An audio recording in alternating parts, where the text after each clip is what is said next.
নমস্কার বন্ধুরা, আজকে আমার রেসিপি হলো চিংড়ি মাছ দিয়ে কচুরলতি রান্না। কচুরলতি আপনারা অনেকেই অনেক রকমভাবেই রান্না করে খেয়েছেন, কিন্তু আজকের আমি বাংলা সেই ট্র্যাডিশনাল কচুরলতি রান্না আপনাদের সঙ্গে শেয়ার করব।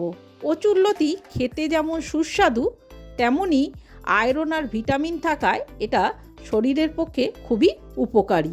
তাহলে চলুন আসল রেসিপিটি আমরা দেখে নিই। এখানে আমি 1 কিলো কচুরলতি ভালো করে ছাড়িয়ে নুন জলে কিছুক্ষণ ভিজিয়ে খুব ভালো করে আমি ধুয়ে নিয়েছি, যাতে রান্নার পরে গলা না চুলকায়। এখানে আমি 200 গ্রাম চিংড়ি মাছ ভালো করে ধুয়ে ছাড়িয়ে নিয়েছি, আর নিয়েছি 2টো বড় সাইজের পেঁয়াজ মিহি কুচিয়ে নিয়েছি, আর একটা বড় টমেটো নিয়েছি। এবারে প্রথমেই আমি চিংড়ি মাছের মধ্যে সামান্য নুন আর সামান্য হলুদ দিয়ে খুব ভালো করে চিংড়ি মাছগুলোকে নুন হলুদ মাখিয়ে নেব। এরপর গ্যাসের মধ্যে একটা কড়াই বসিয়ে তার মধ্যে পরিমাণ মতো সর্ষের তেল দিয়ে দেব।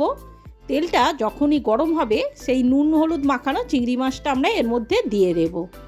চিংড়ি মাছটা দিয়ে চিংড়ি মাছটাকে আমরা হালকা করে ভেজে নেব। খুব কড়া করে আমরা চিংড়ি মাছ ভাজবো না, তাহলে চিংড়ি মাছগুলো শক্ত হয়ে যাবে।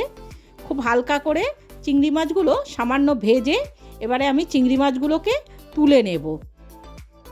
সমস্ত চিংড়ি মাছগুলো কড়াই থেকে তোলা হয়ে গেলে এর মধ্যে আরও কিছুটা আমি তেল মিশিয়ে সামান্য কালো জিরে আর শুকনো লঙ্কা ফোড়ন দিয়ে এবারে সামান্য একটু নাড়াচাড়া করে আমি সেই কুচানো পেঁয়াজগুলো এর মধ্যে দিয়ে দেব। দিয়ে সামান্য একটু লবণ দিয়ে দেব।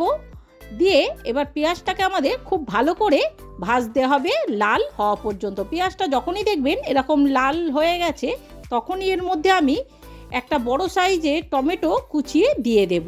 টমেটোটা টুকরো করে দিয়ে খুব ভালো করে পেঁয়াজের সঙ্গে ভাজতে হবে যতক্ষণ না নরম হয়ে যায়। টমেটোটা যখনই দেখবেন এরকম হালকা নরম হয়ে গেছে, তখনই এর মধ্যে 1 চামচ আদা বাটা, 1 চামচ রসুন বাটা, 1 চামচ ধনে গুঁড়ো, 1 চামচ জিরে গুঁড়ো, 1 চামচ হলুদ গুঁড়ো আর 1 চামচ লঙ্কা গুঁড়ো দিয়ে সামান্য একটু জল দিয়ে দেব, যাতে মশলাগুলো পুড়ে না যায়। এবারে খুব ভালো করে মশলাটা আমাদের কষাতে হবে তেল ছাড়া পর্যন্ত। এই সময় এর মধ্যে আমি সামান্য একটু গরম মশলা দিয়ে দেব। দিয়ে আবারও খুব ভালো করে মশলাটা আমাদের কষাতে হবে। মশলাটা যখনই এরকম দেখবেন কষানো হয়ে গেছে খুব ভালো করে, তখনই এর মধ্যে আমি সেই ধুয়ে রাখা কচুরলতিটা দিয়ে দেবো আর সামান্য নুন দিয়ে দেব। দিয়ে এবার খুব ভালো করে মশলার সাথে কচুরলতিটা আমাদের কষাতে হবে। বেশ কিছুক্ষণ খুব ভালো করে সব কিছু একসঙ্গে কষানো হয়ে গেলে এর মধ্যে আমি সামান্য হাফ কাপেরও কম জল আমি এর মধ্যে দেব। খুব বেশি এর মধ্যে জল দেওয়া যাবে না, সামান্য একটু জলটা দেব যাতে তলায় মশলাটা ধরে না যায়। আর ঢাকা দিয়ে বেশ কিছুক্ষণের মতো হতে দেব। এবারে 15 মিনিট পর ঢাকাটা খুলে খুব ভালো করে দেখুন আমাদের এইটা নাড়াচাড়া করে দিতে হবে, যাতে তলায় মশলাটা পুড়ে না যায়। খুব ভালো করে কচুরলতিটা নাড়াচাড়া করে দিয়ে এই সময় সেই ভেজে রাখা চিংড়ি মাছগুলো আমি এর মধ্যে ঢেলে দেব। ভেজে রাখা চিংড়ি মাছগুলো দিয়ে আবার খুব ভালো করে চিংড়ি মাছগুলোর সঙ্গে কচুরলতিগুলো খুব একসঙ্গে মিশিয়ে আবার আমি এটাকে কিছুক্ষণের জন্য চাপা দিয়ে দেব। আবারও 10 মিনিট পর ঢাকা খুলে খুব ভালো করে আমি নাড়াচাড়া করে দিয়ে এই সময় আমি একটা কচুরলতি চেক করে দেখব সেদ্ধ হয়েছে কি। খুন্তির সাহায্যে একটা কচুরলতি আমি কেটে দেখছি, দেখুন খুব সহজেই কেটে গেছে, মানে এটা সবই খুব ভালো করে সেদ্ধ হয়ে গেছে। আমাদের কচুরলতি রান্না কমপ্লিট হয়ে গেছে।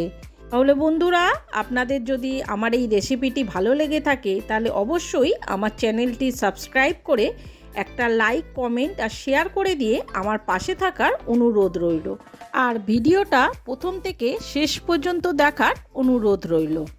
বন্ধুরা, আপনারা যদি আমার এই রেসিপিটি দেখে একবার এইভাবে কচুরলতি রান্না করে দেখেন, তাহলে দেখবেন এক নিমেষেই 1 থালা ভাত শেষ হয়ে গেছে। আর যারা খেতে পছন্দ করে না কচুরলতি, তারাও কিন্তু আঙুল চেটে পুটে খাবে।